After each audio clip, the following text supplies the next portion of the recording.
Teman-teman sekalian yang dirahmati Allah Subhanahu wa taala, yang semoga selalu dijaga hatinya oleh Allah Subhanahu wa taala agar selalu thiqah billah, agar selalu percaya dan yakin kepada Allah Subhanahu wa taala.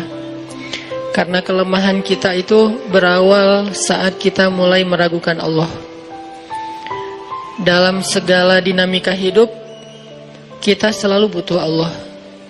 Kita butuh Allah ketika Allah kasih kita ujian. Bahkan tetap kita butuh Allah ketika Allah kasih kita nikmat.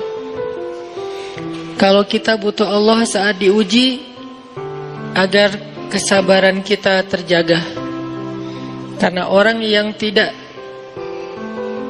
ditemani atau dibersamai oleh Allah Subhanahu wa taala ketika dia sedang diuji, maka dia akan mudah untuk berkeluh kesah, bahkan berputus asa.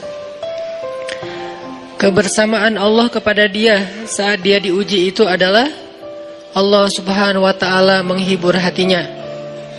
Allah Subhanahu wa taala menenangkan hatinya. Allah Subhanahu wa taala menghidupkan hatinya dengan nikmat iman. Ala bidzikrillahi tatmainnul qulub. Innamal mu'minun idza dzukirallah wajilat qulubuhum. Bukankah dengan mengingat Allah hati menjadi tenang? Dan orang yang beriman apabila diingatkan dengan nama Allah, disebut nama Allah, maka hatinya akan bergetar.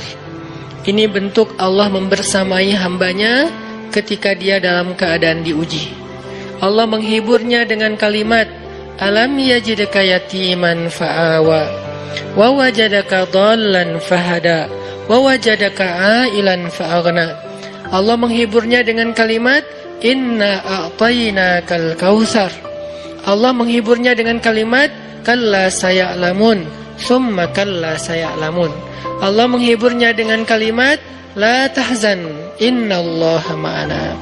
Ini adalah ketika Allah membersamai seorang hamba saat dia dalam keadaan diuji.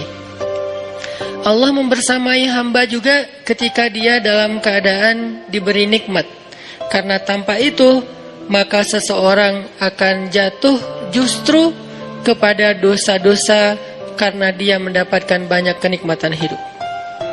Kalau Allah Subhanahu wa taala tidak menjaga dia saat dia diberi nikmat, maka nikmat itu justru menjadi jalan bagi dia untuk terjerumus kepada banyak dosa. Justru nikmat itulah yang menjadi penghalang bagi dia untuk mengingat Allah.